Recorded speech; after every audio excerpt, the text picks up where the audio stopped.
So it came out during the pandemic when we were trying to find ways to connect with people digitally, and we thought of these online crafting bees. And we thought of pom-poms because, well, first of all, something's been around actually for thousands of years. And the idea of taking little scrap pieces of thing material together and turning it into this decorative object. And we started looking at eBay, and you can buy people's leftover yarn, so they do a project and they don't need it all, so they end up having the stuff they want to get rid of. And the idea of collaborating across the like North America with people you've never met before, because you're taking their palette of yarn and turning it now into a new object.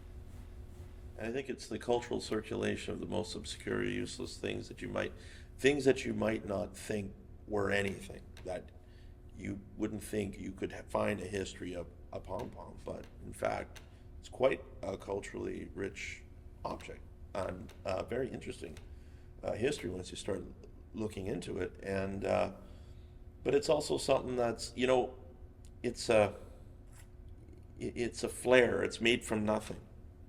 It's kind of like art. It's useless. In some cases, it is functional, but it's useless. It's a flair. It's made from cast-off stuff, and it just ties in with our ethos. And anybody could do it. You don't need a skill. You don't need any tools. You don't need any special anything really. And we're always interested in that idea again of making something out of nothing. And that's a kind of magic.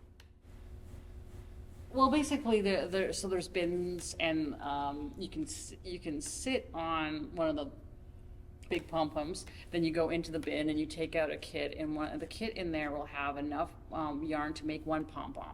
And that yarn was from somebody else that we found on the internet was getting rid of some yarn, and so it's their palette, and so you make this pom-pom, and then you photograph it. You can take home that pom-pom, and then it goes into this archive called the Pom-Pom Abyss, isn't it? Yeah. Pom-Pom Abyss. So that we have a record of all these collaborations.